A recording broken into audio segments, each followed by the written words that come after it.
We are live. All right. Good evening, everyone. I see a huge crowd, so welcome. Ben, we're also live on the remote version of this, so welcome to you all. This is a workshop, so we don't have to do the official activities of a council meeting. There's also no public comments. And we've got 10 items and an executive session regarding personnel. So let's get started. John Clark, are you online or remote with us? Yes. Well, you're up first, John. We wanted to kind of come back to your list of things that you mentioned the other day and see if we can advance that discussion. And our attorney's with us, too. I know we didn't do a roll call, but all of the council and the attorney are here. Yes. Good evening, it's Nick. Hey, Nick. Well, if you want to start with the affordable housing options memo that I wrote on March 22nd that I introduced 2 weeks ago. The first item, what I thought was a sort of easy pickings and no-brainer, was to revise the senior affordable housing overlay district to allow that overlay district to be assigned to any parcel around the city, rather than with the strict, and that would just be a process of going through and essentially eliminating and changing a few provisions, which I listed in my memo. All right, so I think, and I'll ask, are you suggesting that we kind of take them on in order and start with that one first and work our way down the list? Yeah, Is that what you think? we went over them last time, but I didn't get much feedback, so that's what I assume that I'm here for tonight, is to get sort of some direction as to which way to go. Yeah, can you, is this overlay only applicable to the old hospital property? As it's written right now, yes, it was, I wasn't around when it was adopted, but it seems tailor-made for that property and no other property in the city. So, The provisions don't allow new construction. The building has to be 50 years old. It has to have a certain large parking capacity. It has to have a large enough parcel that the acres per unit is very low. So it just seems like it was custom made for the hospital property and no other. yeah, that was my recollection as well. So that what you're saying is there's two things that we can be doing. We can improve the zoning within the district to simplify or make less expensive or make denser senior affordable housing. And then we can also extend that zoning into other areas. Like, for instance, maybe it would be applicable to Forrestal Heights and might give them some opportunity. Maybe there's some other places as well. All right, those are the two things we can do, right? Right. I would make it available anywhere in the city, because the way it works is any applicant has to come to the city council and get the overlay zone applied to a parcel. So the village can entertain any options, or the city can entertain any options, and then it could also turn down anything that it didn't seem was appropriate in that neighborhood or in that particular location. John, if we were to deem it inappropriate, I assume we'd have to be consistent from one project to the other and justify it. Is that correct? Yeah, I think that would be logical, but it is a rezoning request, so there's no obligation for you to adopt anything. You make it available. If you can put, I'm sure there's conditions in there that if you don't think it's appropriate for that neighborhood, then you could turn it down. If it seems like it doesn't fit with that parcel, you can turn it down. But it also opens up, any parcel, I would say, of any moderate size, rather than any big parcel. There aren't that many big parcels left in the city, but this could apply for a parcel that was, a half acre or something like that with just a smaller number of units. I would build as much flexibility into it as possible so you generate interest. John, I have a question. So we just talked about how this would have to come before council. And you're saying that in letter G, to eliminate the requirement for a separate special permit from the city council? Yes. Can you explain that? There Well, will be two it- approvals, and we're trying to do away with one? I'm not, Yes, the way it is set up now, the city first has to approve the zoning overlay for a particular parcel. So it comes before the council, you have a public hearing, you go through that process, and if you deem it's the right fit for that area, you put it into the senior housing overlay zone. So it didn't make sense to me to then have come back again to the council and do a special permit. Because that's just another step. You want to make the process more flexible and streamlined. You don't want to set up arbitrary, reasons for something to fail. So it would have the council review during the rezoning process, and it would have the planning board review during site plan process. And it seems to me that covers the basis. so there could, the special permit that we're talking about that you're talking about in G that's the one where you can build out to your maximum density? Which special use permit is that? It's a special permit for the actual design of it. So it's just another step before the Oh, I council, see. for Got site it. plan. Okay. So it's specific to this, okay, I'm sorry, thanks. Yeah. John, what other kind of overlay districts exist in the planning toolkit? Well, the council or any legislative body can set up a number of overlay zones. This was set up for the transition from the hospital to a senior housing project. You could do another overlay zone for non-senior affordable housing, for instance, or you could open this one up and just take the senior out and make it for affordable housing in general. But, I think it's already set up for senior housing, and that's I think a good role for an overlay district to do. But you can make overlay districts apply to anywhere in the city or in specific districts. It's a very flexible tool. Yeah, the one we have here is, John, is the historic overlay, right? And that's the one Yeah. that we've had for a long time, and we're still looking to apply it to some additional properties, right? That one has in it a special permit because of the additional uses which may or may not fit into a neighborhood when we put a house into the historic overlay. And even that, though, I'd be willing to say that should go to just the planning board to make the finding as opposed to us. Because my 2 cents is our special permits, generally, we're heading to council, and I think we started to either eliminate them because there's another step in the process, or to hand them off to the planning board because they're in the best position to kind of view as fit, into a neighborhood. Wasn't prepared to talk about the historic district overlay, but I think it's already in the planning board Yeah, process. good. And are there environmental overlay districts? There could be. I'm proposing the waterways and wetlands. So, yeah, I'm just interested if, we were to add a lot of housing somewhere, but felt like, we also needed to protect some land sort of simultaneously, that might be something to consider. You could. Well, but we already have in the code things that in effect do the same thing, right? Because we have specific code regarding wetlands. We did one with respect to steep slopes. So if they have those things, they're automatically in it, right? So you've kind of created that situation. An overlay is a process, but we can also protect them directly that way because we already have started to.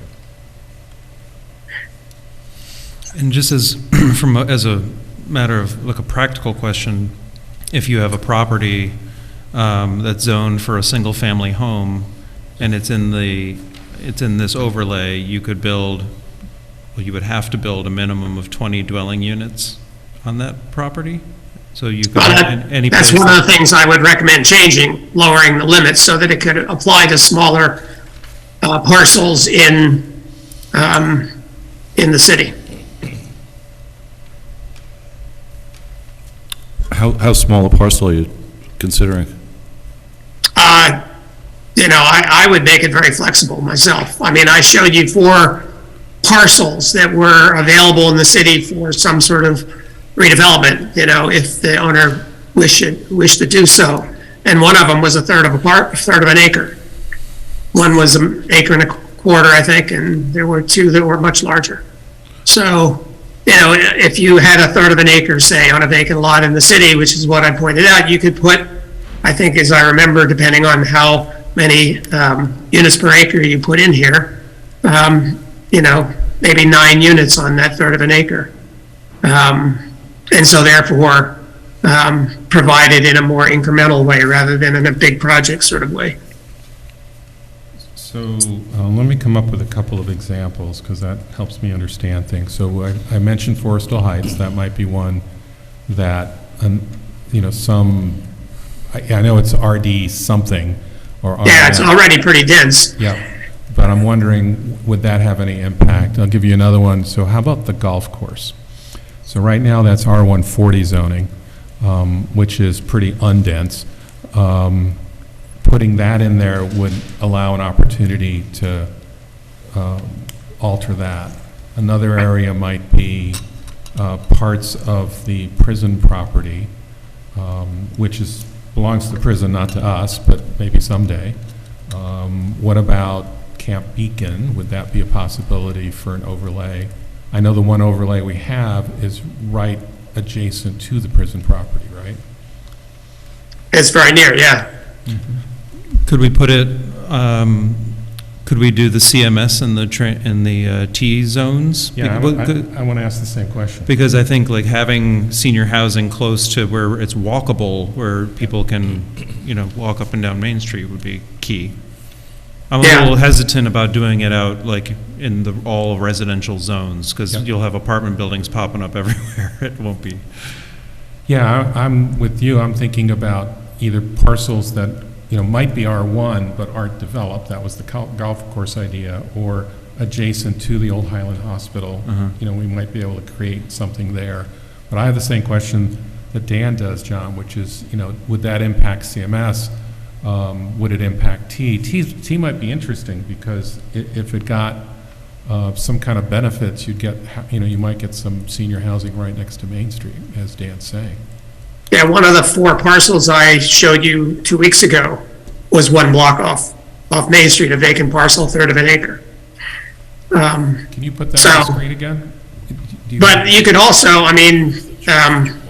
depending how big it is, on a bigger parcel, if, say, you created enough critical mass out by Meadow Ridge or Highland Meadows, with a couple more up there, then they might be able to justify a shuttle bus system, say, to bring people in. That sort of thing.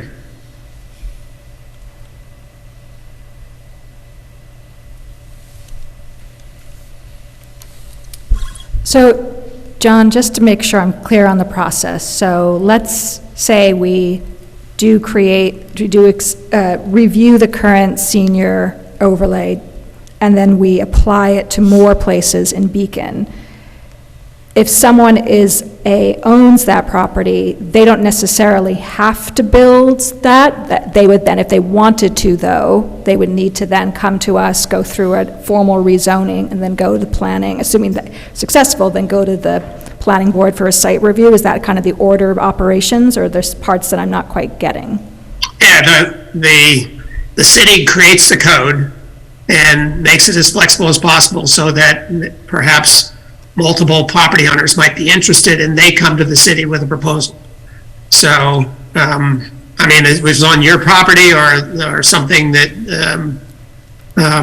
you could negotiate with the owner, that's fine. But generally speaking, these are generated by the property owner and come to the city with a proposal.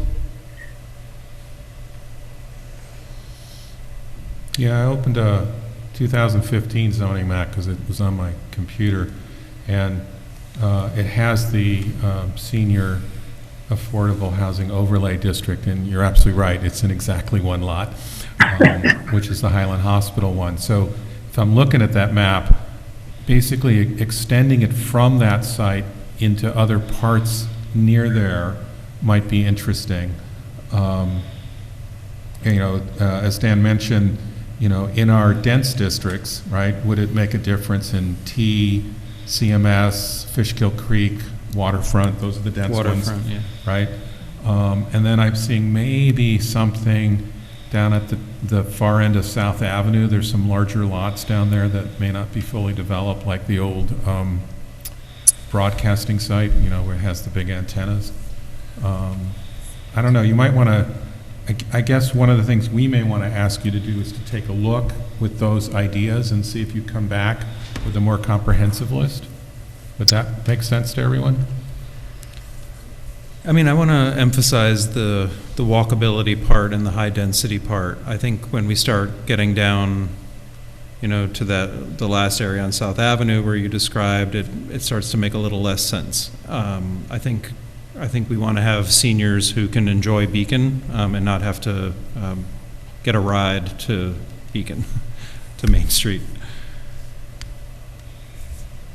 Well, this can also work, the senior housing overlay, for people who are not in a shape to be walkable. It can apply to assisted living and, that sort of arrangement, independent living that needs a lot of staff support. It could be anywhere in the city. I agree that a few of the sites that I mentioned, 3 out of the 4 sites that I showed you last time, were all within walking distance of the center, because I think that's a valuable attribute. The CMS, I think it would be harder, but because it would compete with other multifamily options. But I wouldn't rule it out either. But the transitional zone and the R1 zones that are close enough to be walkable, I think, are the places that I would look for the best opportunities. And in order to do that, you have to lower the number of units in a project and the number of acres in a project, because there's not a lot of really big lots within walking distance of the Main Street. I hear that. I share Dan's concerns about the accessibility when you're farther out from Main Street. Even when you're kind of close to Main Street, but you're on Fishkill Avenue or Walcott, you can't get your wheelchair around the telephone pole. So, and even if you're in a building that has supportive housing, it doesn't get to the granular level with us where we, assess how many case managers per, individual at those buildings. So I think kind of broadly looking at the overlay districts, I just do want to be careful with how far we get away from Main Street too, for those same reasons. But I understand what you're saying, John. I did talk to Peg O'Leary, if you know who she is. She's the main person behind the organization that built Meadow Ridge and Highland Meadows. And she was very interested in making the zone more flexible, because she thought that properties out in that neighborhood would be a good fit, because the properties that she already manages out there have been so successful. So I agree that we should try to concentrate and look for examples within walking distance of the Main Street, or within a few blocks or 4 or 5 blocks. But I wouldn't rule out other options too, because those properties out there have been successful using more or less the model in the senior housing overlay zone. We could also consider a transportation plan as a part of this, and maybe not zoning, but a process in some way. Sorry to interrupt you. No? I think it's a Yeah. good idea, like have a shuttle bus requirement or something. Right, and also, one of the options that I put on the table was lowering the age limit from, 65 down to either 62 or even 55. So, a lot of people at Highland Meadows drive cars. They have cars, and they're not all in wheelchairs. No, what I had in mind was, I sometimes see unsafe things happening on Route 52, people who are unsure on their feet, walking close to the road, people kind of swerving around them. I think there's been, people have fallen over there. And I just don't want to create a whole bunch of new situations where we've got people who are infirm or to put it this way, less firm than they think they are, trying to, walk to Main Street and, they're not being good sidewalks or they're being narrow shoulders, and I just worry about that. Now, Fishkill Avenue is being reconstructed with all new sidewalks, so it's not as, and I think there is a bus route on Fishkill Avenue as well, so it's not, that part of the city is not as isolated as other parts. Yeah, I'm looking at the map too, and I'm looking at the two Meadow Ridge parcels, which are directly adjacent to the back of the Highland Hospital parcel, which is directly adjacent to the Hastings senior parcel. And, that's what I'm kind of thinking along the lines you might be, John, which is we already have sort of a critical mass there, and building, kind of specific transit may be pretty doable, especially if we open up access, right? Because if we open up access, it's going to pass right by the site. That's what makes it interesting. We don't have to figure it all out now, but if it opens up, there's a lot of opportunity there. And I like the age, lowering the barriers on age to some extent. I mean, I can think of reasons why and why not to, but what was the rationale for lowering the AMI? Well, generally speaking, I think that the hardest hit by affordable housing crisis are people under, 70% or so of median income. If you go after 100% minimum, then a lot, unless you have state funding that subsidizes the lower end of the spectrum, you tend to get more workforce type housing. And the seniors in particular, I think there's a lot of seniors who are struggling. So 100% just seemed high to me. The workforce housing inclusionary zoning that you have in the code now is 70%. And I thought 70 to 80 was a better target than 100%. But that's up to you, and we could consider all alternatives. So could we structure it, because I know some of our affordable units today target very different AMIs, like Forrestal Heights and Ham Fish are very different than other spots. So I'd just like us to understand what's our current mix as we're kind of picking where we're targeting. But otherwise, I was a little surprised to see the 100% number in the current zone. And I guess obviously it was set up specifically for that one site, but I'd like it to be more applicable generally. So I'm kind of in the same direction you are, which is to lower that percentage. Just because the percentage is lower doesn't mean you could take someone at a higher amount. It just means that it would go down at least to that level, right?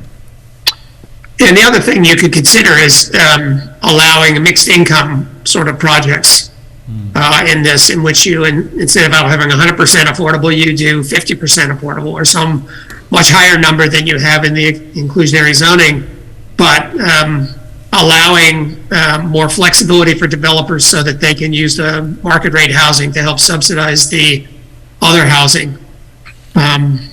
That's also an option. John, could we, sorry. Who did I interrupt? No, go ahead. Could we do it as if like the building had an average median income, meaning all of the units had to average out to 70, then they could kind of pick out, some will be 50, some will be 70, some will be 100? You could. And then they can kind of come up with an affordability mix that fits the project? I think that would be an interesting way of doing it. There are places that have sort of tiers. You have to have so much percentage of this and so much percentage of that, but you could do an average as well. And I think the way I look at it, this is it's a voluntary incentive to create senior housing. So you want to make the incentive as flexible and as streamlined as possible. You don't want to throw up a lot of hurdles or a lot of specifics that rules out certain projects that might be worth considering. So I would try to simplify the requirements in the district as much as possible to provide the most incentive for developers or property owners to come in and say, I've got a piece of land that I think might work with this, and start working with the city to come up with a strategy.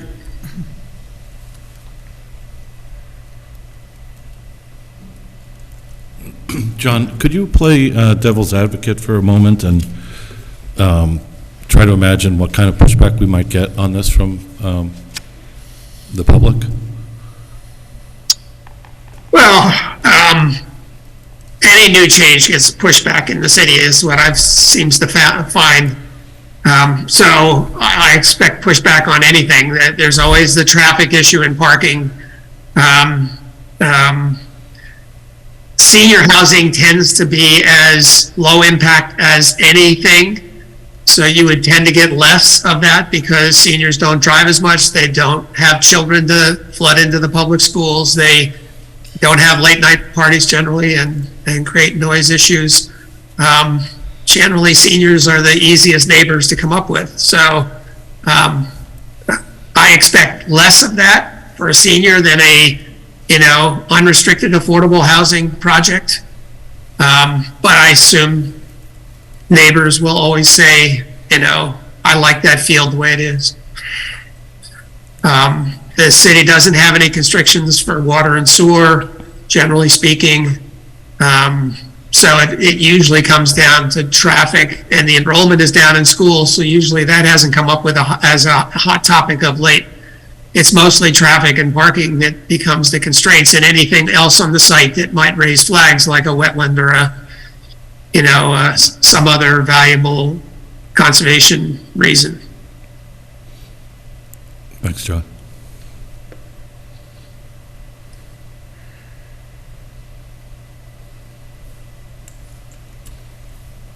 You could do a senior housing, make these changes, which would only take a couple months to get through the council in terms of a public hearing and that sort of thing. It would be a fairly easy rewrite since it's already on the books. You just have to red mark it up and switch some parameters. And then you could use it as a model for an affordable housing overlay zone that would target, other people at different age levels, if you wanted to.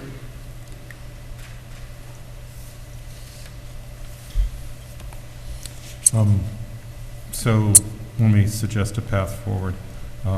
Why don't we see if you can start to mark up the current one with what the changes might be that would improve the attractiveness of this so we could get more.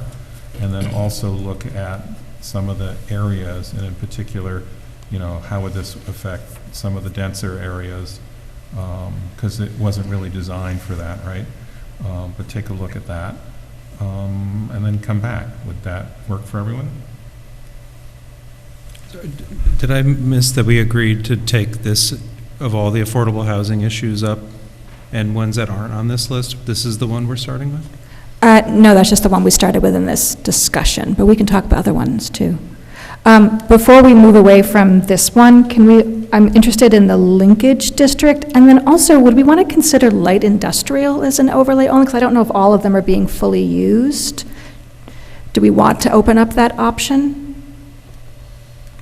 There's some light industrial close to Main Street, right? Yeah, and there's stuff kind of along 52, and there's one in the middle of the, between the waterfront district ones, there's one there, so.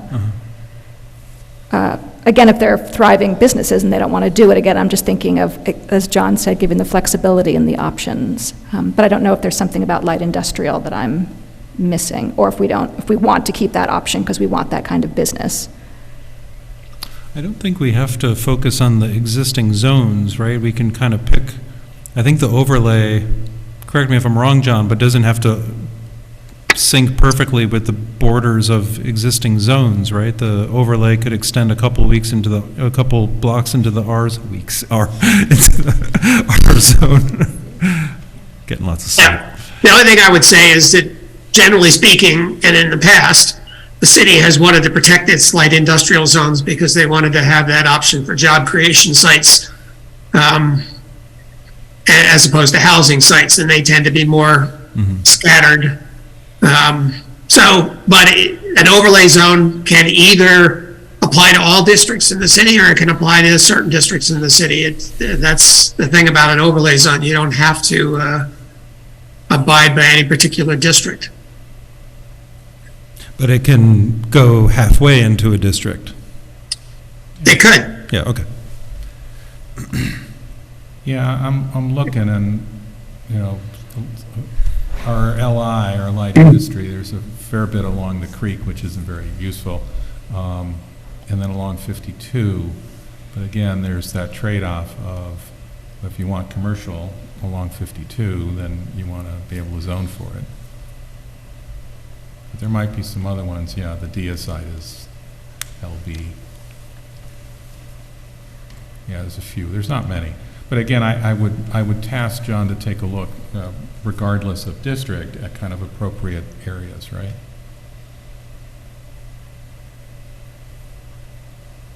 Now, I don't know if you would want to put the Camp Beacon, I mean, that's been hanging out there for a long time. I think that the original RFP for it excluded residential uses, that the city wanted and the state wanted more commercial use of that property. And it is very isolated. So that's a parcel that is sort of on the table now that could be folded into this, or it could not.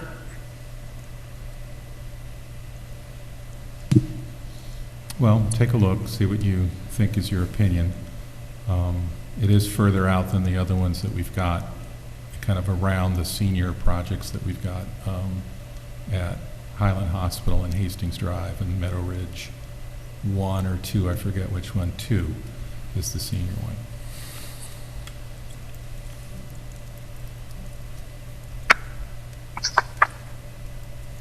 Other thoughts?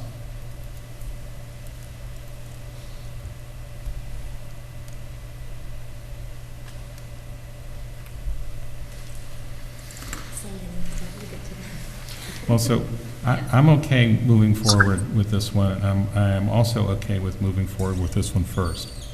So, other opinions? There was a conversation a couple months ago about inclusionary zoning, and I don't see it on the list, and I didn't know, because I missed the last workshop, whether this was an addendum to an existing list, or is this our exhaustive list of options? 'Cause This is not exhaustive. It was the priorities. I was asked to put together a short zoning list with priorities. I was here when the city worked on the last revisions for the inclusionary housing. And, I think it's been working relatively well. So I didn't think it needed fixing.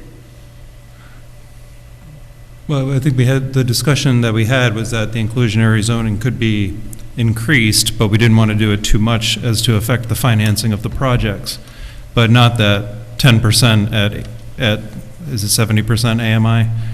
Yes. That is not necessarily our ceiling and isn't naturally in some kind of final state, that there is room for increasing that number. Well, certainly you have the ability to do so. I would suggest that that going beyond the 10%, you very well might start losing housing in general. And in fact, I think you could make the case, based on number, that it may have already affected the housing supply in the city. I think I mentioned at the last workshop that I did a spreadsheet of all the housing projects in the city over the last 10 years or so. And when the revisions for the code were made and upped it to, or lowered it down to 10 units threshold and put in the other provisions back in 2017, I took the 5 years before 2017 and the 5 years after 2017 and looked at how housing production in general had gone. And the numbers are pretty, you can't blame it all. Maybe it was something completely different than the affordable housing provisions, but from the 5 years, 2013 until including 2017, there were 700 units proposed, 140 a year, and then the Next 5 years, 2018 to 22, there was only 264 units, averaging 53 a year. So you decreased the whole housing production by something like 60%. Now, there might be 1,000 reasons why that happened, but it is, I think, a little thought-provoking. And on the other hand, commercial went from 31,000 in those first 5 years up until 2017, up to 111,000. So it's 3.5 times higher commercial square footage during that period. So it seems to me, for some reason, 2017 seemed to be the hinge in which housing production slowed down dramatically and commercial production sped up dramatically. And I think you have to be careful about pushing the limits of the inclusionary zoning too far. You're essentially asking a private developer to subsidize affordable housing on their own dime without any advantages for them other than they can get their housing project approved. Right, but that is. So it is a sort of a mandatory requirement. And so if you up it too much, you can stifle housing. And there have been case studies of other cities that have upped their percentages and seen a major drop off in housing production, generally speaking. So. Yeah, I debriefed with Doug Olcott from CPC after he came here. And the part that I took away, as I understood it, was we have to talk about 3 pieces of the puzzle. It's not just the 10% and the 70% AMI. The AMI, because once you pick a lower AMI, it basically says the rent that you can get goes down, right? So the lower the AMI, the more difficult it is to make something work because the rent goes down. The 10%, obviously, as that number goes up, the more difficult it is to make a project work and the more easy it is to be viewed as a taking.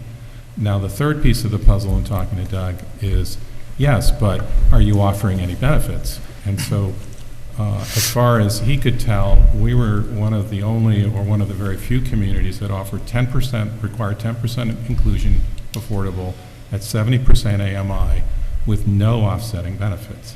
Most programs, he said, at the 10% and 70 level offered either tax abatements or assessment offsets, and we do neither. So if we're going to talk about it, we have to have all 3. And the impression that I got talking to Doug is if you wanted to go anywhere north of this number, you have to start putting in benefits. In fact, his view was at the 10% level, you probably should have had benefits, and most programs do. And Lee, just for context for people tuning in who don't speak acronym, CPC is the Community Preservation Corporation, which has created 225,000 units statewide in New York, and their mission is to have affordable housing throughout the state. I'm very interested in that idea, Lee, of looking at not changing what we have, but looking at what benefits we have the power to give to do more inclusionary zoning. I think that would be a very interesting thing to explore. Yep. Yeah, my takeaway from that conversation was that that was the direction the conversation was going. I thought we were going to have more information to understand what we would be able to leverage if we did start working with that benefits piece of the pie. I'm not opposed to, I wouldn't want to go down that route unless we knew or had some amount of confidence of what we would get in return. The other thing you should remember is that when the revisions were done back in 2017, it was there was a very torturous approval process with a lot of numbers thrown around, percentages, and the city consulted with Hudson River Housing about the right level of AMI versus, and the right numbers. And this was something I think they felt comfortable with as being, the right balance. So before I would tinker with those numbers anymore, I would at the very least have Hudson River Housing in to run the numbers and give it their best advice. And maybe even the statewide advocacy organization for all of that kind of housing, or a few different larger groups. Not that asking Hudson River Housing, I mean, that's a great idea, but I'm not sure how their perspective might differ from other developers similar to them. If people are familiar with the book, The Affordable City, Shane Phillips, this was highly recommended by Ann Saylor, the county housing director at the time. And this person goes through every strategy for affordable housing and how to balance things out and make things work. And I went back and looked at it again on the advice on inclusionary zoning. And his advice is to primarily rely on voluntary density bonus programs that allow, I'm quoting now, for increased density, floor area, lot coverage area, and height, as well as reduced parking, setbacks, fees, or open or common space in exchange for affordable housing units. So make it a voluntary program with heavy incentives. And then he says, as a backup, also enact a low inclusionary zoning requirement around 5 to 10% of units reserved for low-income households to prevent any non-mixed income project from slipping through the cracks.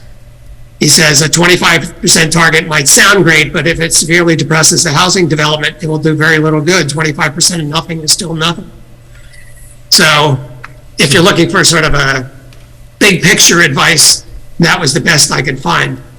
And you're in that range without doing density bonuses or height bonuses. It's very hard to give incentives other than abatements, the tax abatements that would work. And then I think in my experience in the city is that height bonuses would be very controversial, or even density bonuses.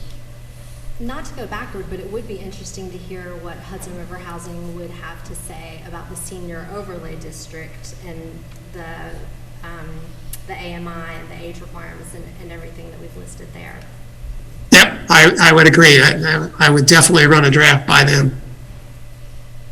They're still consultants for the city, I imagine, in terms of the administering the affordable housing program that you have. So I'm sure they're up to speed on city issues.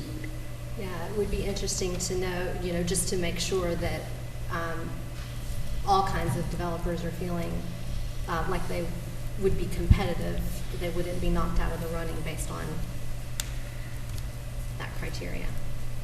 Yeah, there is a modest density bonus in the current inclusionary housing zoning, but it doesn't really apply to most of the areas of the city where development tends to happen. So there's no advantage to a developer. It's you get a half an extra unit for every 1 unit of affordable housing that you provide. But since there's no overall density limits other than the building envelope in the form-based codes of the linkage district and the waterfront development district and the central Main Street district, in the years since 2017, there's only been 2 density bonus units created in the city, and those were in River Ridge, which is outside of those 3 districts. So the only density bonus that you offered really doesn't apply to the areas where most development is likely to happen. Yeah, John, I remember you said that in a conversation we had, which was interesting because I think when we came up with this district, we tended to have numerical density limits in our zones, and now that we've gone to form-based, that's gone away. So one of the questions would be, okay, if we're trying to create incentive to get this done, and it's not a bonus arrangement because that's not the way our zoning is in a number of the new zones, can you suggest some other ways that we could provide an incentive in this area, in this kind of an overlay zone? So could you take away that thought? Yes. Some things that have been proposed that I could pass along is discounted application fees, lower recreation fees, bonus height allowances, and Kingston is redoing their zoning law from top to bottom. And they have proposed an expedited review under a timetable set by the Director of Housing Initiatives. So they have somebody on staff whose purpose is to promote housing. And they meet with the developer early on in the process, set up a timetable, and then the planning board is supposed to be able to keep up with that timetable so it streamlines the process. So there are some procedural and fee-based sorts of things, but the tax abatement, I think, would probably be the strongest one if you're not going to do density or height limits. John, I'm thinking about this now coming from the other direction. What if, when a developer came to the city council because they needed something, we made a requirement of affordable housing? So instead of like making up something that we give them, we know that we need to give, that some projects require a special use permit. So for example, on Main Street, one of the first things that I was a part of on city council was a conversation about the fourth floors, that they were no longer going to be as of right, and if you wanted a fourth floor, that you had to provide a public benefit. One of those public benefits was affordable housing.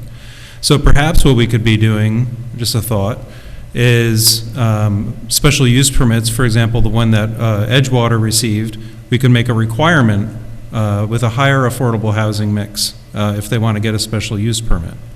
Now, I'm not saying that specific special use permit, but I don't know all of the different special use permits that the council is available, has the right to give out, but maybe we could incorporate a requirement for affordable housing in some of those special use permits. Yeah, but then it's in the form of a penalty rather than a density incentive or an incentive some other way. So it actually makes it less likely that you'll promote development. But, since that one fourth story went through, and it took a long time to get the special permit, the two major projects that I can think of that have happened since then, they just gave up on the fourth story, even though they originally proposed it, and just went to a three-story because they didn't want to go through that process. Right, and I think what we're trying to do is we're trying to get housing that still costs the same amount and doesn't charge as much rent, which means you're affecting negatively the builder's economics. To then say, I'm going to impose an additional requirement on you is sort of what John said, is you're going the wrong direction, right? What you have to do to get this done is to provide an incentive, and whether that's more units or tax abatement or something else, you're trying to offset that you're asking for something that hurts the owner's economics, and as a result, you have to offer something that helps that, not that hurts it further. Parking is another issue. You can, one of my suggestions was to eliminate the required parking for designated affordable units. So every parking spot is precious in a place like the Central Main Street District. And so allowing no parking for affordable housing or reduced parking for provision of affordable housing can help in marginal cases. I mean, what you described earlier, John, about the fourth floors on Main Street sounded to me like you were describing that the law was working, in that, we said that you can only have the only way we could tolerate a fourth floor on Main Street was that if it was giving something back to the public, and some people chose not to give something back to the public. And so they ended up with three-story buildings. The way they explained it to me is they didn't want to go through the process. Okay, but that's right. Yeah. So, I mean, I don't think the process is that ornery. I mean, I don't think we're very scary people up here. And Well, I just remember 416, 420 Main Street took a long time. There was a lot of negotiation back and forth. And so when the Citizens Bank project came in, fairly close to there, they came in with a four-story, and as soon as they started getting pushback and explained the process, they said, okay, forget it, we're just going to go to a three-story because we want to get this thing done. Right, but And I that think was the same thing happened on 2 Cross Street. Yeah, but that, I think, was our goal. Our goal was that we wanted some fourth story, but not all fourth story. And so we made a choice to say, all right, if we get a fourth story with a public benefit, we'll allow some as a way of limiting. Right? Right. Here we're trying to do something the opposite. We're not trying to say, oh, we'll either take or leave affordable units for seniors. We actually want them. So we're going to have to provide that benefit, and not kind of say, well, build it this way or we don't bother. I think we don't serve our goal when we say don't bother, because we want the units. The third and the fourth floors, we didn't always want every single building to have a fourth floor. We wanted a mix, and I think we chose for that reason. On my list of priorities, affordable housing is the highest priority for what to do with a lot, but my luxury housing is not my second priority. So if people say that they're going to take their time building because we're requiring too much affordable housing, I'll wait for that lot to change hands 3 times until somebody wants to do it, and we can, and the animals and the wildlife can enjoy their habitat while it's still there. I think people would rather have, forest than more luxury housing. So again, I think that ignores basic economics, right? The governor has said we're short 800,000 housing units. If we built 1 million housing units at whatever price point, rents would plummet. It's very simple. So it's not a matter of we only want this kind. The kinds of market rate units are what provide us the tax base to have the ability to ask for other things. And so if we want to just ignore all that and see our taxes go up and see continued reduced housing in the New York metro area, all we can do is say, oh, we won't bother with any market rate housing anymore. I just think that's fundamentally incorrect.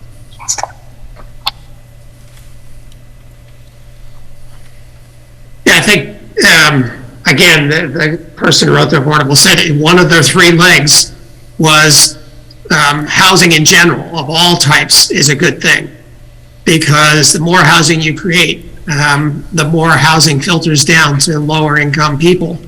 And there's been studies that back that up, that if you create luxury housing in the city, it actually opens up affordable housing at lower levels, not on a one-to-one basis, but on a pretty significant basis. So I know that's not your top priority to create affordable housing or high-priced housing, but high-priced housing, and in addition to affordable housing, under the inclusionary, you get some out of it anyway. If you look at that list that I put together since 2012, 20% of the overall housing has been designated affordable units. So even if you're only requiring 10%, you're getting more because you're doing some subsidized housing at the same time. So many of those units wouldn't be there if the numbers weren't right for creating higher priced housing along with the affordable units. So I think the idea is you want to create as many, in this environment, you want to create a significant number of housing at all income levels. And the question is, how do you avoid just doing one as opposed to the other? But you don't want to stop luxury housing, because that also feeds into the market and overall will stabilize prices or even bring it down if the numbers are sufficient.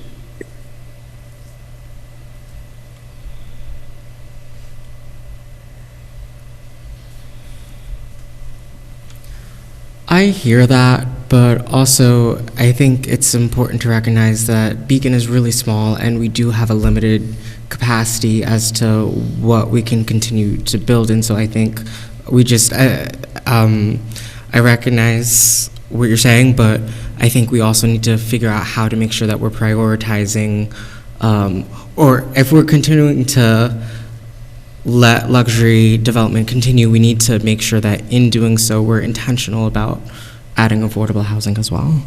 I don't think Dan's point is moot, and I just wanted to say that. Yeah, I think the other statistic that I'm very mindful of is, and again, I've been here for a long time, and 30 years ago when I got started, we were the poorest community in the county, and we're certainly not that now.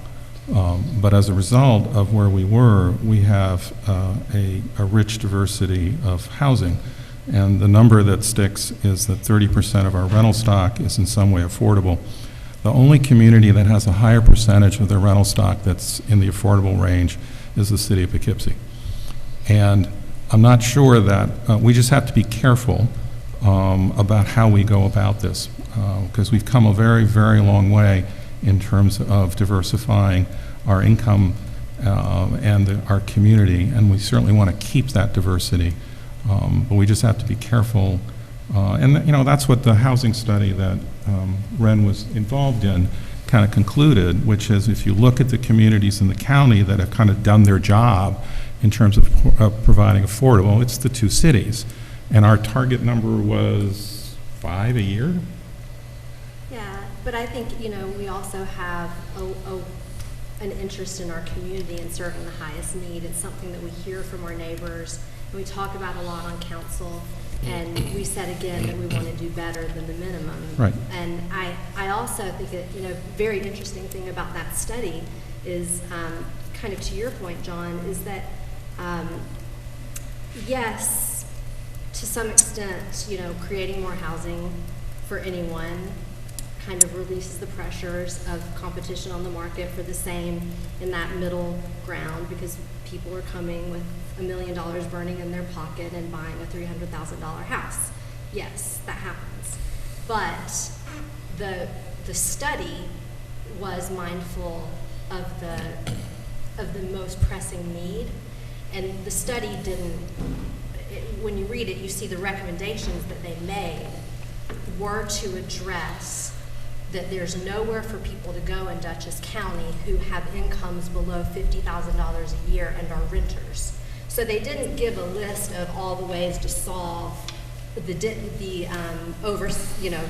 oversaturation, the lack of housing availability. They were making recommendations to serve the greatest need. And I hear all the viewpoints, and to some extent that's what we're going to do here, is we're going to figure all of that out. But I think that capturing that will and that heart that we have in our city to serve the greatest need is something we have the ability to do now. And it's kind of, I love this discussion. I can't wait till we get to the part about the county lot. Around 11. You want to talk about the county lot?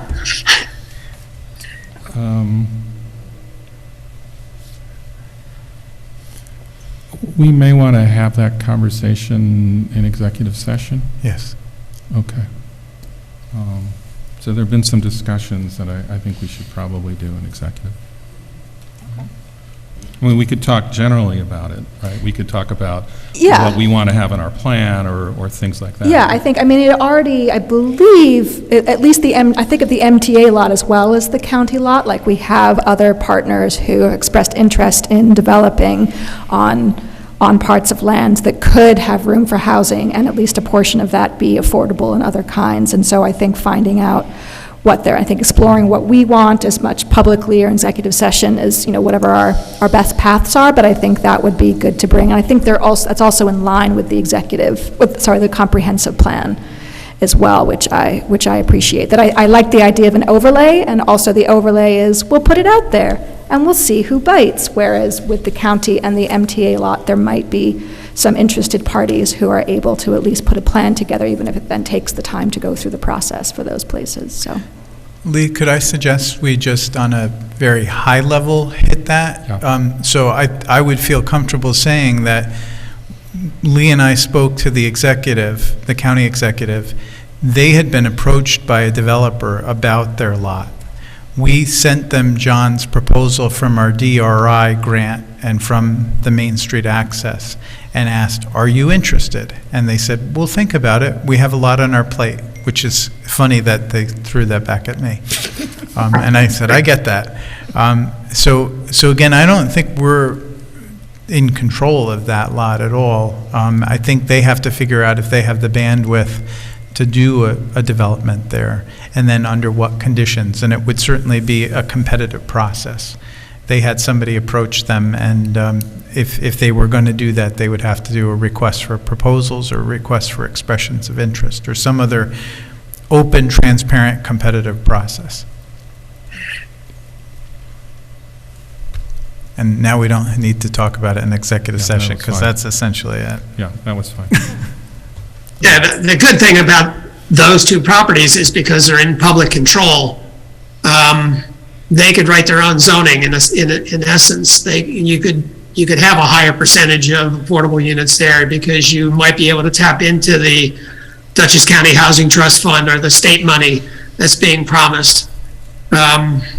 So you can get a lot more bang for your buck, and you would be in complete control.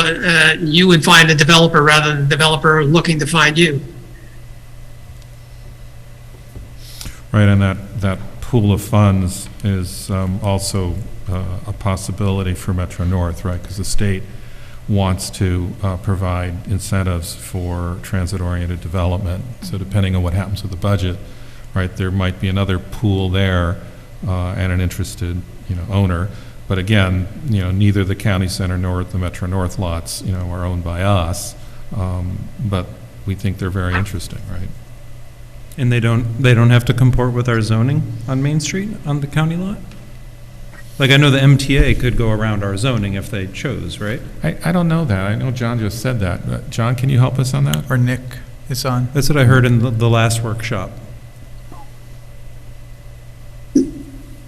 So with respect to the MTA, there is some language in state statute that would lead one to think they have that authority. It's not being tested or tried, and there's some debate as to how applicable it is. I'm not going to say more on it because our position is it would be subject to zoning. As far as the county, if they're developing it themselves for county purposes, then it would not be. But if it's being used and developed by a private property owner, a private party, then it would be subject to zoning. So we might be an interested party for the purposes of the county. I mean, I did think of them too, because they have this county housing fund to be able to have a model where it's on their own property. They could say, look, we did this, and to say we included affordable in this, the reputation that Beacon has earned over the years and developed, but it's still affordable, that could be a real win for them as well. So I think if they're game for it, but again, I don't know a lot about what they're thinking or this developer that's approached them. So it'd be interesting just to see what might come of that. So- I do get the sense they want to be respectful of the host community. Like, I don't think they want to come in here and start a battle. Yeah. And I see- NTA, I don't know so much about, but. Yeah, and I see it as a partnership, and they also, I don't know if they would keep their county building next door to that lot, but there might be an opportunity to have some services that some of the affordable units might use if they did affordable, so. We asked about that building because we're constrained with space, and they're fully occupied, and they have no plans of leaving that building in the near future. So I will ask one question of council, which is, well, if we thought, say, one of these sites was important, pick the county one, would we be willing to do a piece of the puzzle? So for instance, let's say the back lot, which is parking, what if we were to take on sort of some piece of the parking as a way to encourage it along? Would there, and this is purely conceptual, I'm not saying we're deciding yes or no, but are we, would we be interested in doing something like that if the county wants to move it forward? Can you say just a bit more about what you mean by take on the parking? Well, so, there's the county building, then there's the piece of the parking lot that fronts Main Street, and, in the conceptual that, John Clark did for our comp plan and our Main Street access, a portion of that would be a public, mini park, and then a portion would be housing. Then in the back half, the half that is alongside DeWint and South Elm would still be parking. John had a plan in there that had a second, level that you could enter from the uphill side of DeWint. If we said, well, maybe we would somehow help develop the parking as a way of making the project work. And again, I don't know, but I'm just trying to find ways where the city can encourage the county because they have priorities, they have a lot on their plate. Is there something that gets their attention, right, as a partner? And I don't know. Do you need I'm the graphic up? We could put the graphic up if you want. Yeah, would it be helpful? John, do you have that? Ben, can you let me share screen? I have it. Okay. Yeah, you already have the ability to. Ooh, And I just, I don't know if there might be other ways, but if what you hear is there's a lot of priorities and there's a busy schedule, getting someone's attention by saying, well, help in some fashion, I don't know what it is, maybe John can make some suggestions. The thing is, we might be spending some money on something we don't need, because we don't really have a parking problem on that end of Main Street, at least not as bad as the east end, and that parking lot is at least half empty all the time. Well, I'm not trying to suggest a specific answer as much as the concept of would we want to somehow participate, right? This is not letting me share. One way you could participate and encourage is to work with the county on coming up with a solution that would be very acceptable to the city in advance, so that you could guarantee a streamlined review process. Yep. So if they came up, if perhaps the city, the county, and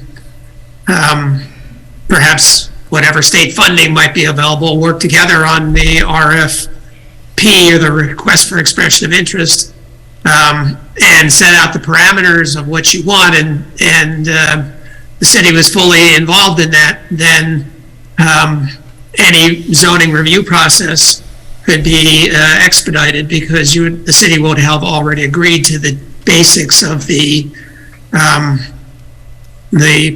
parameters of the project. And I showed two options for the back portion of the lot through the Central Main Street, the Main Street Access Committee. One was to increase the surface spaces on the back of the lots. Right now, there's 92 spaces on the entire lot. And just by reconfiguring the asphalt in the back and maybe building a slight retaining wall, you can fit 114 spaces back there. So you can increase There we go. Yes. So here's this is just the surface lot option. And then the Main Street Access Committee looked at sort of longer term, if we get overwhelmed with parking in 5 years or 10 years from now, you could put a two-level deck on that, or a two-story deck if you wanted to, and you could put up, as I remember, the number was 290 spaces you could fit on that with a two-story building. And it's set up so that you would, the ramps would be minimized, so it would be an efficient way of building parking on the west end. Although Dan is right, when we did the survey of that lot, it was on a peak Saturday during full leaf, autumn, October weekend, that lot was 50% empty. So the demand isn't there, I don't think, for a parking structure at this point, but certainly redoing the lot so that you could handle any parking demand in that area and still build on the front 2/3 of it, or 1/3 of it. You get a green space, a building with maybe a higher level of affordable units in it than the 10%, and designed so that it facilitates the farmer's market. You could get a lot of wins out of this parcel. By the way, John, I wasn't here a couple weeks ago, and I just want to compliment that drawing. I love the idea, and I think that park, if it was big enough, would make a great town square. It would be, it's right next to a civic use where people tend to go. You could design the first floor of that building to have uses that make that square, active all day and into the evening. You could project movies up on the sidewall of the DMV building. You could do a lot of things in that space. That Central Main Street is sort of doesn't have any really good green space on it or any public gathering places, and this would be a good place to start. Sure.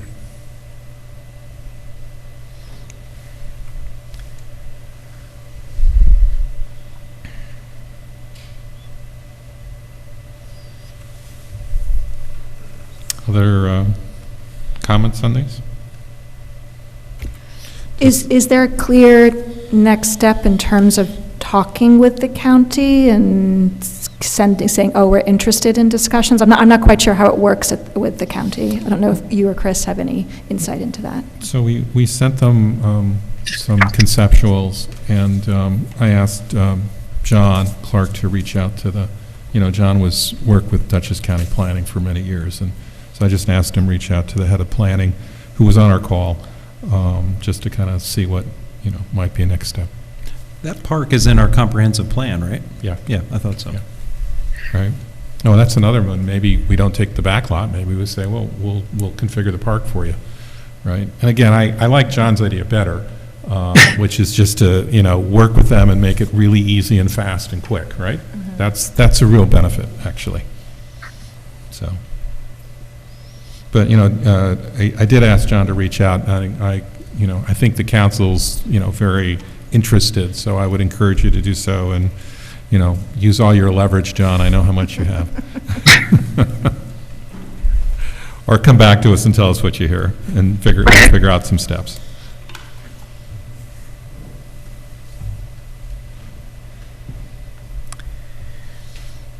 Do you want to pick another one up, or do you want to let it go and come back another We have a time? long agenda tonight. If you have some other meaty stuff on here, just FYI. I'll just say for my two pieces, my 2 cents, when I have similar thoughts about the MTA lot. I'd be sort of open to discussion and figuring out, particularly if we can talk to them about specific affordability and what they'd be open to and what would work. Some of the other things when it comes to looking at expanding two families into residential districts, and sometimes the parking stuff, maybe the parking less, but certainly the expansion of two families, it's something where I'm starting to have questions about what would be better to be left for a more comprehensive plan discussion to actually talk about what we want, what is Beacon open to, what do Beacon residents want, and so that's kind of some of the questions that came up to me when I looked for the other suggestions. It's less about we shouldn't be headed there, it's more what is something we feel confident we can talk about here and have a traditional public hearing for versus what a comprehensive plan is, which is more of a discussion and more levels of involvement and is set up to be that way. So I had kind of questions around that. But I don't have to get into it tonight, I just wanted to state that. If our agenda's long, I could suggest, in the last workshop, there was some discussion about this May date coming up fast, so this year wouldn't be the right year to, we want to do the leaf blower regulations beginning next year, which would make this less timely than some of the other items. So if push comes to shove, we could potentially push the leaf blower regulations back a workshop. As it's your item and I have lots of questions about it, I'm not feeling rushed to pass it, put it that way, that I'm fine to delay it, so. So let me make a suggestion, which is why don't we stop here on affordable. There were a couple of to-dos. I think John had some to-dos on the first one, and then we had maybe some outreach to do on the county and the Metro North. Get through the rest of our agenda. If we have time, we can come back this evening, and if not, we'll pick it up again, right? Because we're going to cover this a bunch of times, right? So we don't have to conquer the world in the first time. Is that all right? Yeah, and one of those to-dos is to look at inclusionary zoning and benefits, right? Yep. All right, let's add that to our list, so that if we were to up the percentage, what benefits would make it doable. And then also maybe a conversation with Hudson River at some point, Yeah. right? Or, and other, and were you thinking of Housing Justice for All, the housing coalition? Who were you thinking of? I was thinking of the Supportive Housing Network of New York, but there might be others out there. I mean, Doug from CPC was a great source of information too. One other idea I just wanted to say publicly and put it out there for the whole council is we have a community quarterly coming up, I think in August, which doesn't have an agenda item, and possibly some of these housing items might be good to have, like, hey, we put these out, what ideas do you have? Some of them might not be a good fit for it, or others, I'm not saying everything, but I just wanted to say that publicly so we can keep that in mind too, as maybe, depending on what we end up talking about in this series, we want to get in with the public a little more detail than we have time to do during these workshops. Yeah, thank you for bringing that up. And you had also shared a couple of models, so there is some structure to that conversation because we don't want it to be entirely open-ended. But I have heard from, we'll get to it maybe when we have the actual item on the agenda, but thank you for flagging it here. Okay. So do we want to try moving on to item 2? See how far we get down the list? Okay. So the next one is an appointment. It's Brian Tortora, and it's in the wastewater treatment plant. Chris, you're going to tell us about it? Yes, I'm hoping this will be very controversial and take another hour and a half, so that we.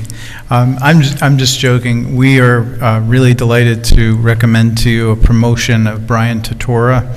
from his current position as wastewater treatment plant maintenance mechanic helper to a maintenance mechanic. And you may remember, not too long ago, one of our wastewater mechanics moved over to the water department, opening up a position.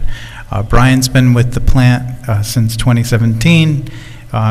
His supervisor just thinks it's a great fit for him. He brings a great work ethic, a lot of construction background. He's very dependable, and just has a great attitude. And we interviewed him last week, and we would like to recommend him for promotion next week. And he would start that almost immediately after the vote.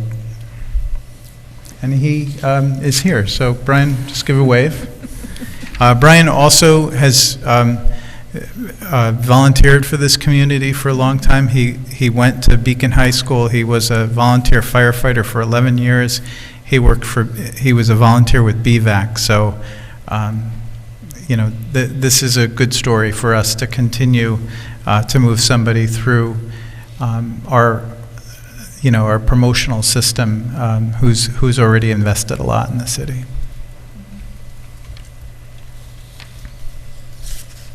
Any questions? No, I was just going to say it was great to see the volunteer experience along with other professional experience. I really, to echo Chris, really kind of appreciate you continuing to give back to your community in all the ways. So. Yeah. Did you bring a fan club? Apparently. Nice to see you. Yeah, thanks for coming out. All right, so we have a couple of appointments to the Recreation Committee. And So that means you're good. You don't have to listen to all the rest of this. go home. Thanks.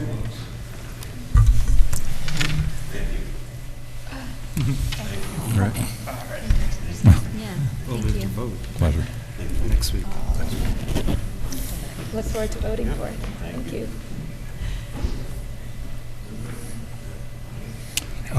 Ben, are you going to take us through the Rec Committee appointments? Yeah, I won't break it to him right now.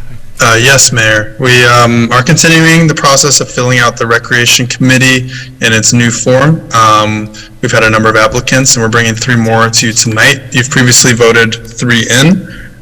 These 3 all have some great volunteer experience in various athletic types of athletic events. Christina has some experience with Beacon Hoops. Justin Lynch has experience with the Beacon Soccer Club in various capacities.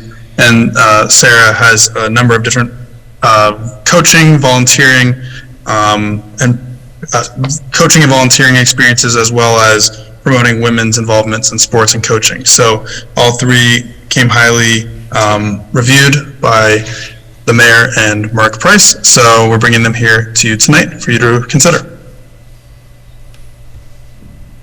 I'll just add, I don't know any of these people directly, but I was taking a look at their resumes. I love that Christina has clinical experience too. And when I think about, as we sort of talked about, knowing that already sort of the rec department de facto answers lots of questions outside of direct recreation to do with other services in the community. So knowing that she's already plugged into that, I think would be a great addition to think about what does the rec department want to continue to lean into in the future.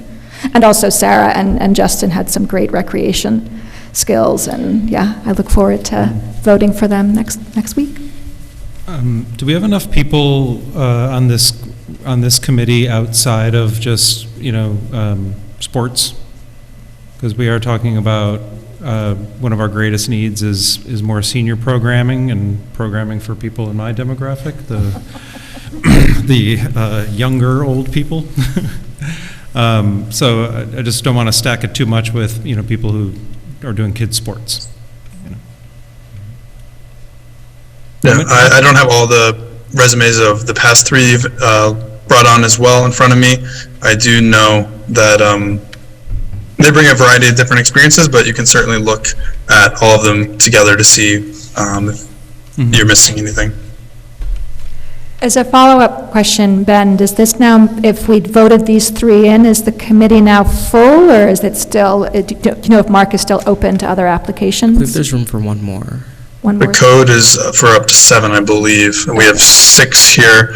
I do know that there's another candidate, there's another number of other applications, and I believe there's one other candidate that is the most likely choice for the next one, although we're waiting on some materials for that person still. Okay, great, thank you.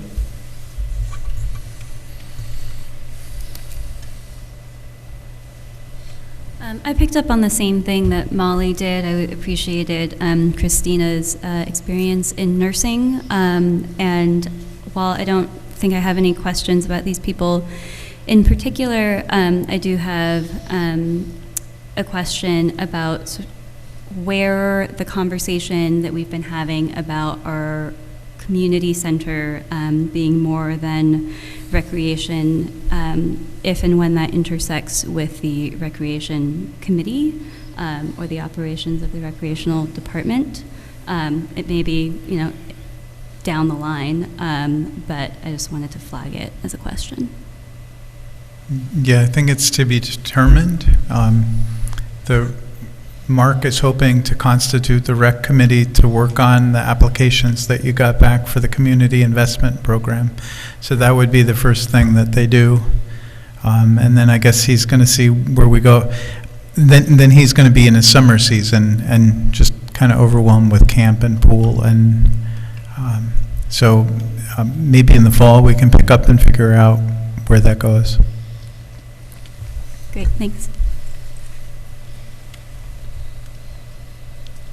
Yeah, I, for one, obviously I look forward to that, but I'd be happy just to get it started up again. So it was pretty quiet for a while. So at least staffing it up, we can get them started. I think the survey asked lots of, a real breadth of questions, and certainly not just recreation. So I think that, I will certainly keep telling the department head that that's where we're heading, and I'll be looking forward to that too.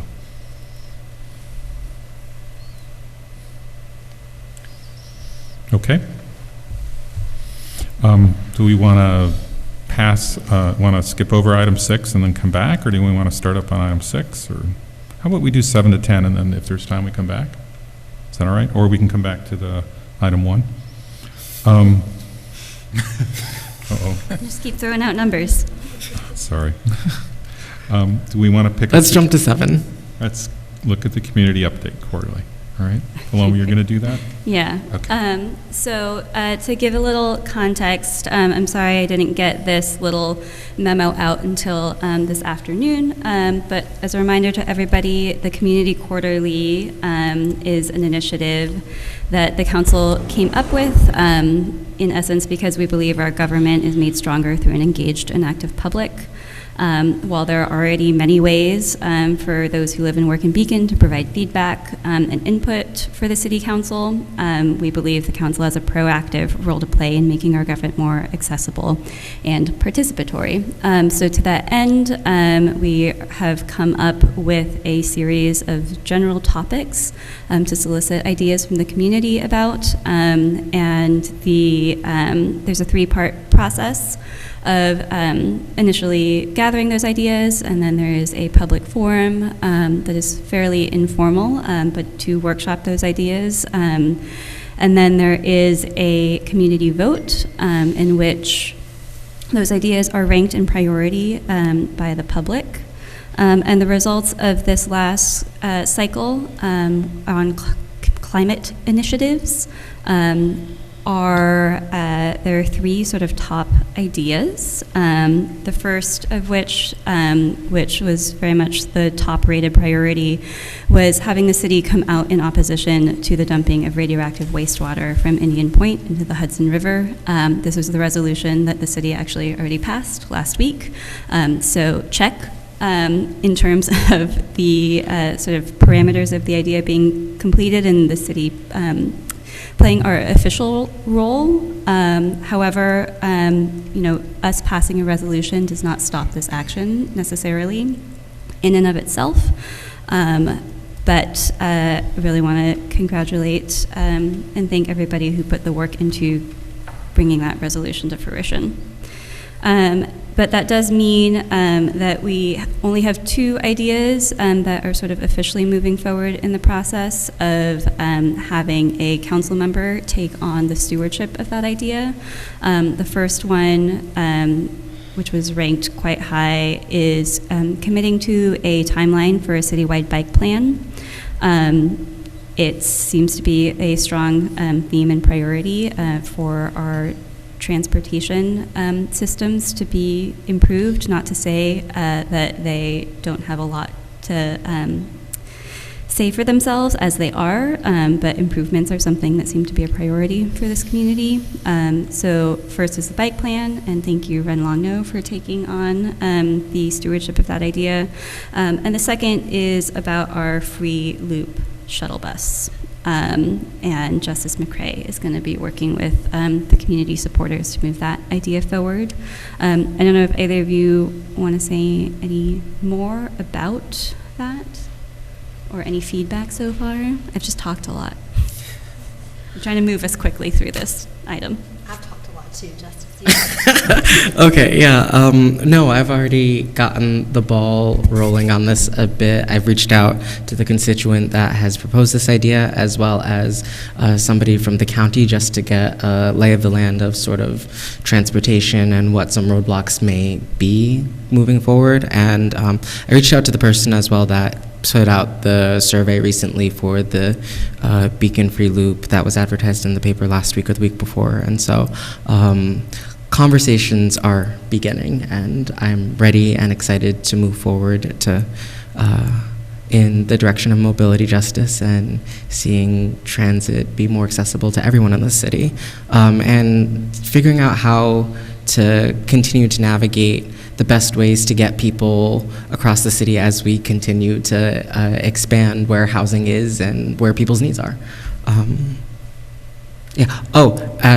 That's on that note. I also just had a question in general, and I don't know who I'm asking this to, but is there anything more that we specifically as a council, not like as individuals, can do in, I guess, to show our opposition for the dumping of toxic waste by Holtec?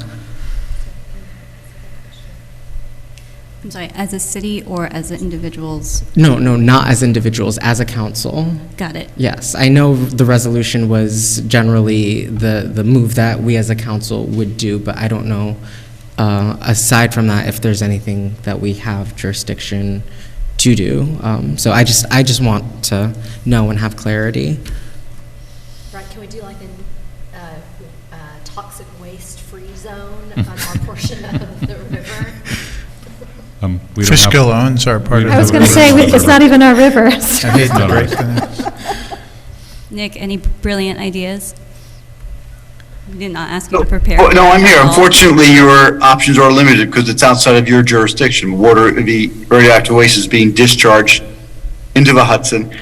I'll give it some more thought as to whether there are impacts to Beacon and its residents, but I'm not seeing it.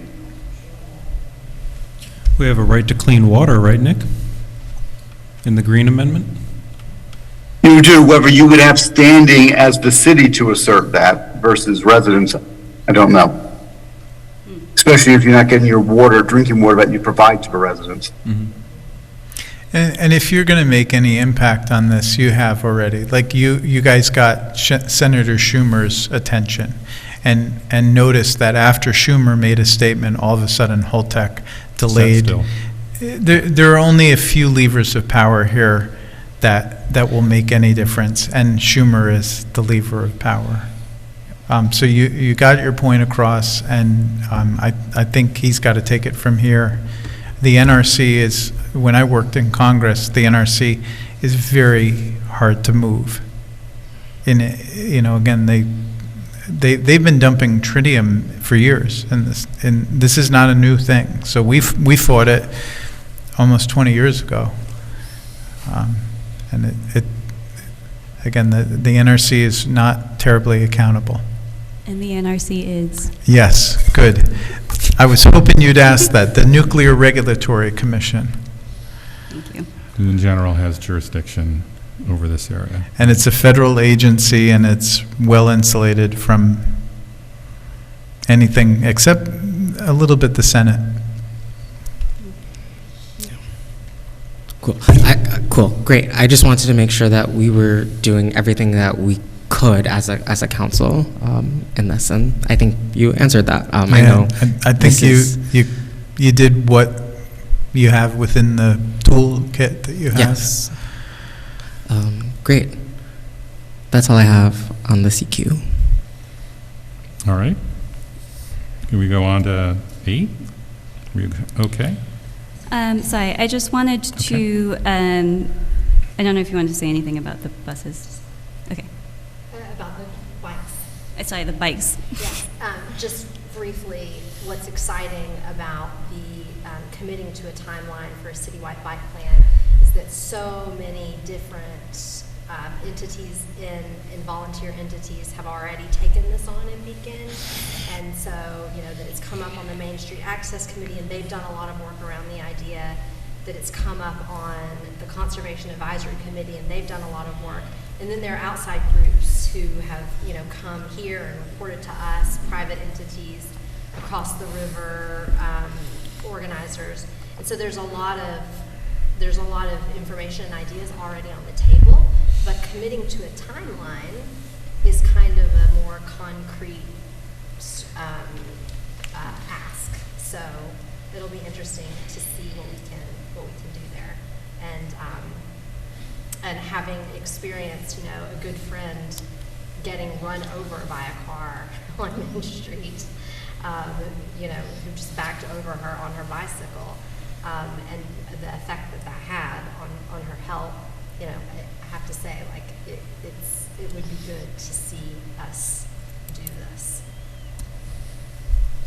Thanks, Ren. I don't want to take up too much more time, but just want to acknowledge and thank all of the people who had ideas. I did send individual follow-up emails to everyone who had an idea, and hope that encourages further participation in the next cycles, which I did want to acknowledge the dates for which are at the end of this memo, and we sort of forming our central question for cycle 2 is coming up in in a month.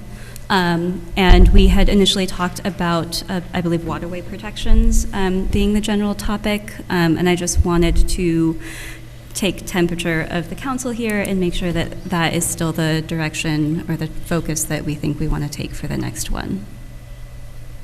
Or if we want to take on a different topic. I don't think we're beholden in. What was the topic for the next one? Waterway protections is what my notes have from a couple months ago. I mean, we could flip it and do housing if we're having momentum around that, if we have a series of conversations. That way it's sort of fresh in people's mind. If we have something, have things we want to share, the public wants to share with us. That sounds good to me. I don't think we need to, come up with that exact wording right now, but I wanted to float that framework. Thanks. I did just, I think I want to mention, or as far as the dates go, I will be unavailable Saturday, June 3rd for the public forum, unfortunately. I have a prior commitment. With advanced planning, I would ideally like to have that both public forums be a little more accessible. I think it's very helpful to have a workshop setting for them to be able to discuss ideas. It can be a little nerve-wracking to present an idea, but hopefully joining remotely will be an option. Not necessarily for you, Justice. I don't know what your restriction is, but for the public to think about. And thank you, Paloma, for organizing all of this. It's just great to have your leadership in this space. Thank you. Okay. All right. So the next one is a draft resolution calling for the Public Service Commission to approve and implement an opt-out community distributed generation program. That's a lot of words, but Chris is going to tell us what it means. Well, if you missed my presentation on April 3rd, The brief one. the very brief one, I could do it again if you would like, but maybe I won't. As a follow-up to that presentation, we were looking for next steps, and the city joined the opt-out CDG coalition, the community distributed generation. People also refer to it as community solar. And again, it basically helps to create and incentivize the development of new renewable energy, solar power in our grid section, and it also guarantees that people save 10% off the rate that they would pay to an electricity supply company. One of the things they asked us to do is to help push the regulatory entity that oversees this in New York State, which is called the Public Service Commission, to approve something that they started down the road doing and then they suspended it. And so this resolution asked them to move forward with the approval and the implementation of opt-out CDG. I think there are good reasons why they delayed. They are looking at a greater statewide model that would essentially be an opt-out statewide for low-income households. So it basically would take this benefit and aim it towards the people who are most cost-burdened by energy, which is a great goal, but it doesn't need to be mutually exclusive with this. And this coalition, which includes us and the city of Kingston and some of the municipalities in Westchester, are asking them to approve it sooner rather than later.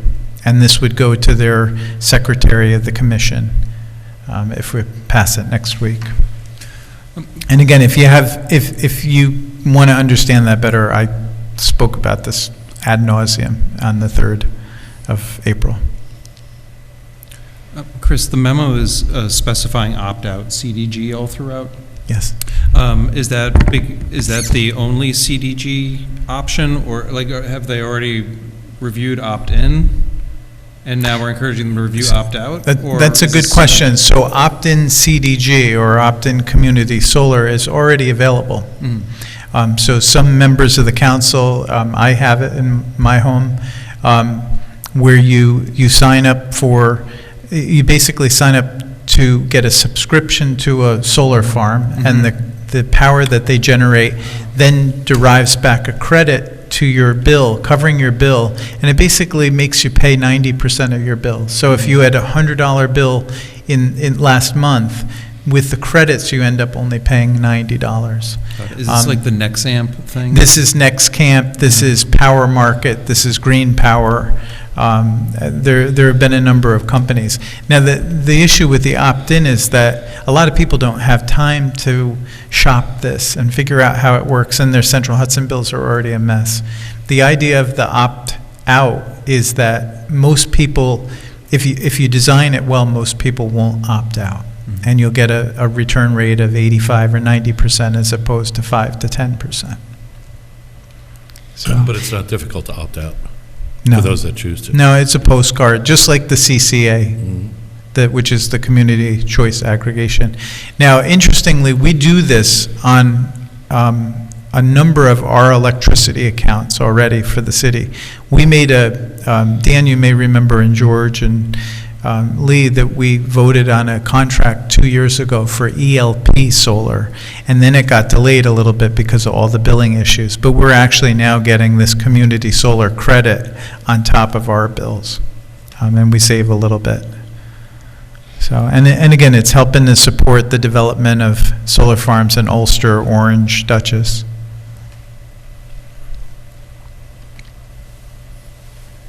Comments, questions?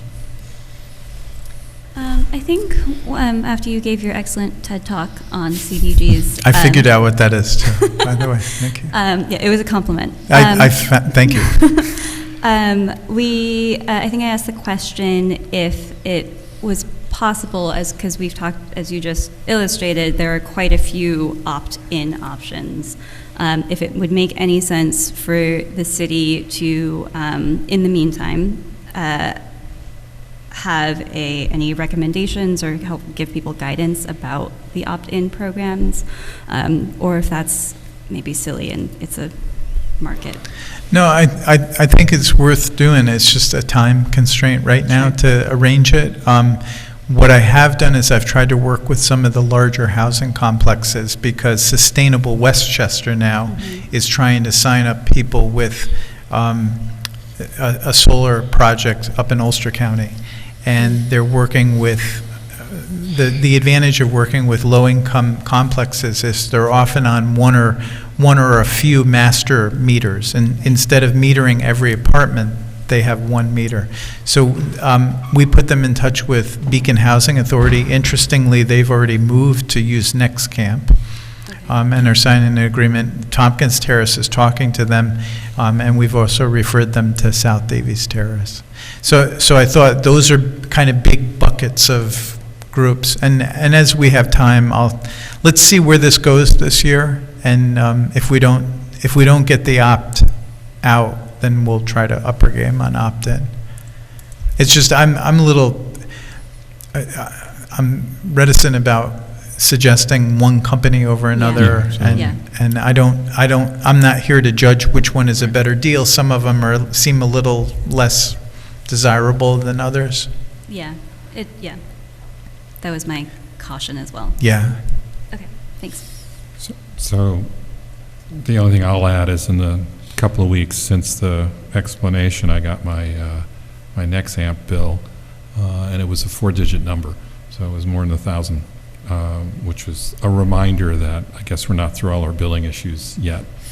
In any case, so that's my personal one.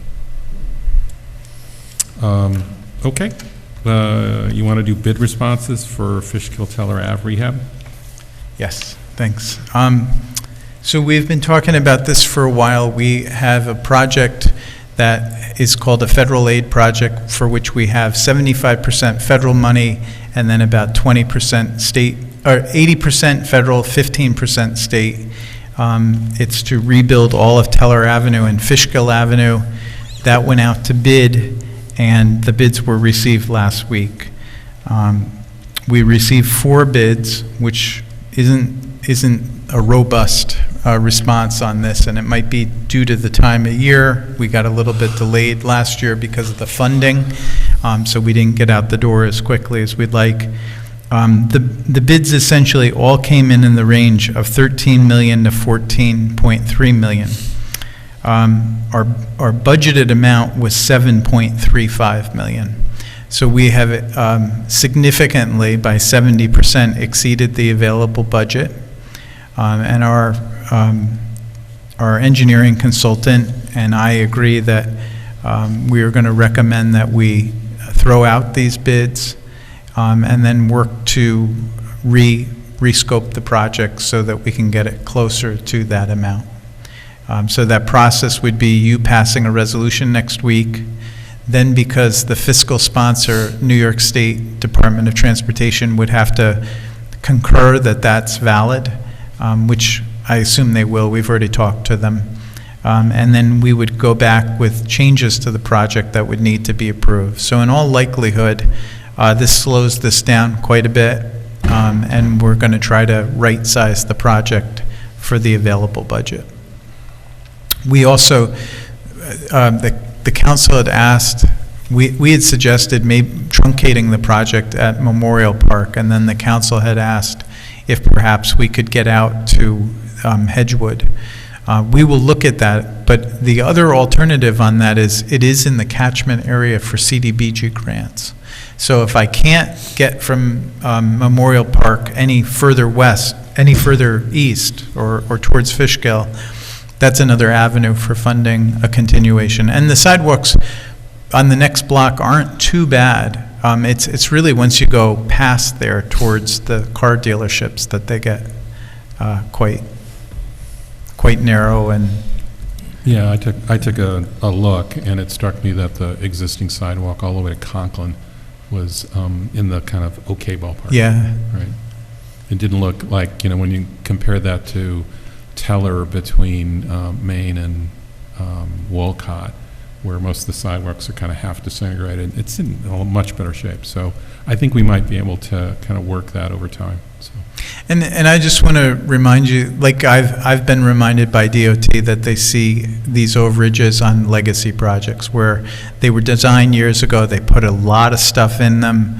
The price, for instance, we had granite curbing in there, and the price of granite curb nearly doubled over the last 3 years. So we're going to have to look at changing the footprint of the project, changing some of the aspects of the project, and also having a cleaner bid process where we start at a better time. I think a lot of contractors had their work lined up for this year already. So we would dismiss the bids and then come back with a new package to put out to bid. It's for the CDBG. Those grants. Not the club and the learning. The CDBG, so we already put in the grant and received the grant agreement for 2023, and that was for South Avenue sidewalks. But when did we, I'm trying to remember when we started talking about what we were going to use it for. This year, they're going to start earlier, so I think it's August or September, and that will be for 2024. Because you remember last year, they released it and said, oh, in 2 weeks, you have to have had a public hearing and then tell us what you're going to do. And I asked, is that, and they were like, no, that's not the way we're going to run it in the future. Yeah, it kind of snuck up on us. Well, they didn't leave any time. So I think we can, let's look at how much road and sidewalk we can build with 7.35, and from there, we're going to have to figure out how to do the sewer improvements out by the car dealerships, extend the sidewalk, do some of the additional stuff. But again, I think the real value is in your core around Main Street to Memorial Park. And we'll try to keep that. Well, to Walcott, Yeah. because that stretch from Walcott to Maine is pretty. Yeah, we proposed to the engineers to look at Walcott to Blackburn. Great. And Chris, do you have any sense of when you guys can come back with what the proposed changes to the project are? I'm going to meet with WSP tomorrow, and I'll have a better idea then. I don't know, because it might be a little bit of a back and forth. We were told by DOT, because the project's gone on so long, if we're going to make changes, they also have to do another NEPA review, a National Environmental Protection Act review. So I'm not sure the timeline. Okay. I kind of need their concurrence that we're headed in the right direction, and I think they realize a lot of projects are coming in well over bid, and this is becoming more normal than not.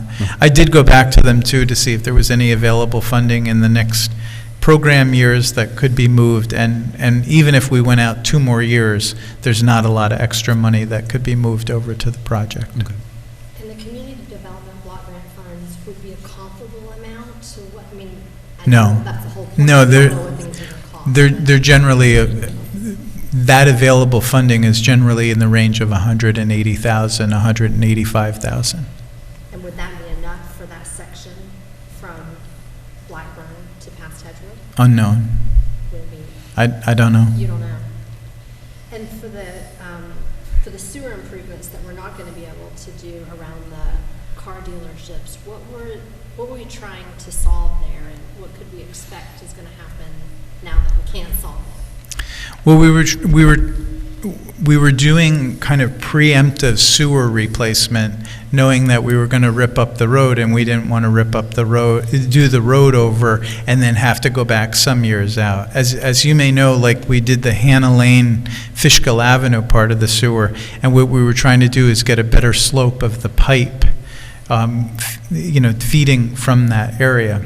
Similarly, on Fishkill Avenue, there's not a lot of slope in the pipe.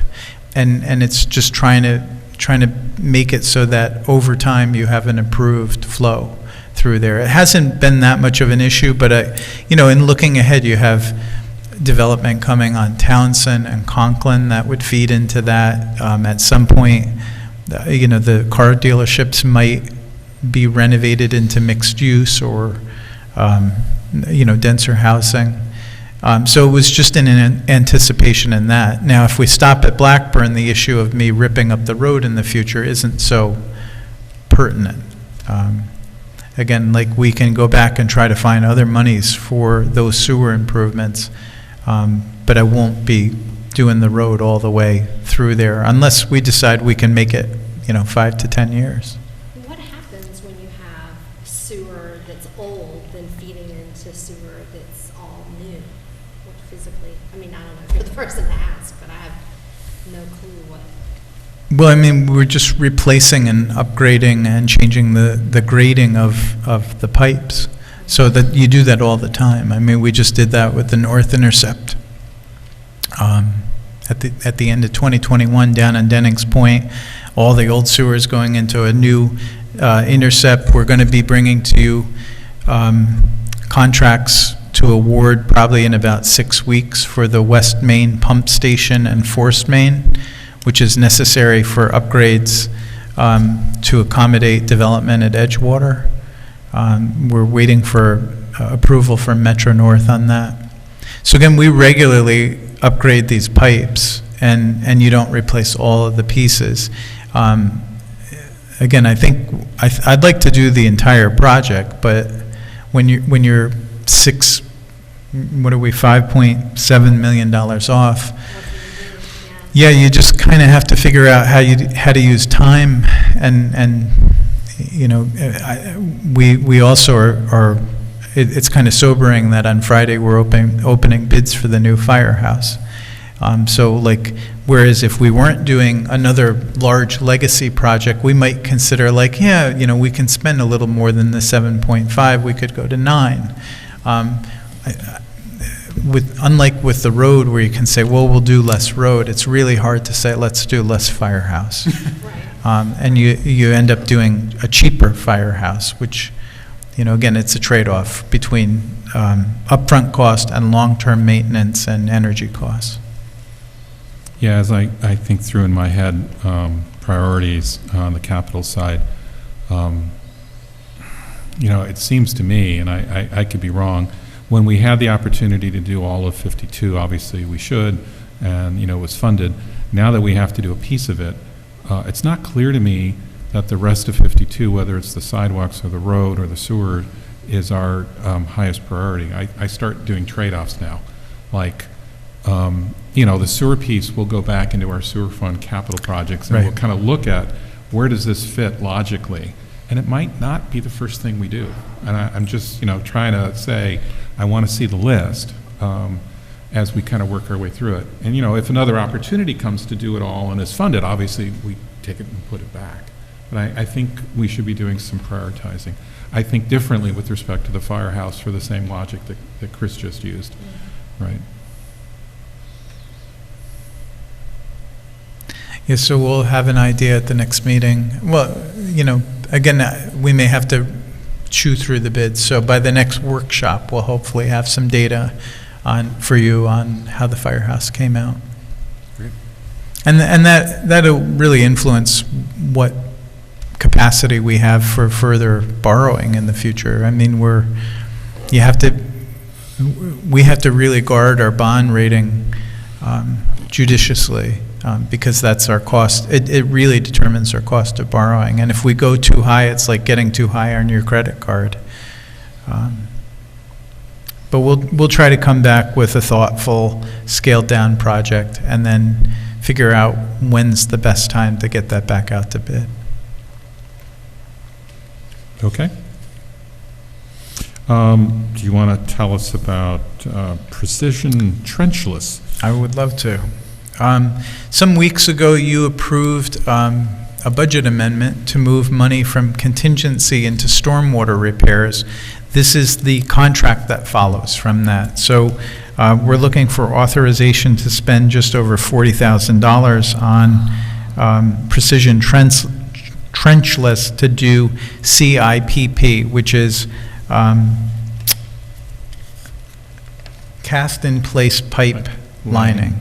And it basically takes the existing 4-foot wide corrugated metal pipe and it reinforces it with like a polymer so that we can continue to have storm water drain through here and not have it collapse. And you'll see partially the road is starting to collapse. So in that area, we'll have to fix above there. But this kind of technology allows us not to have to dig up the whole pipe and put a whole new span of pipe. It basically coats the inside and is really effective. So we'll be looking for an approval on that, and we would start that work almost immediately. They're just about ready to go.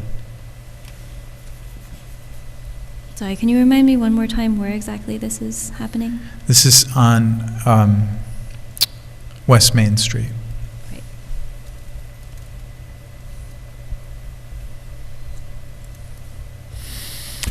Okay. We have an executive session, or we can go back and pick up an item. What's the interest of the council? Executive session. All right, two, Yeah, I say let's go to executive session. okay. Can I get a motion to go into executive session to cover personnel, come out and adjourn? Motion to go into executive session to discuss personnel, come out and adjourn immediately, and discuss no further public business afterwards. That was Molly. And a s- Second. And a second by Justice, all in favor? Aye. Thank you all. Record.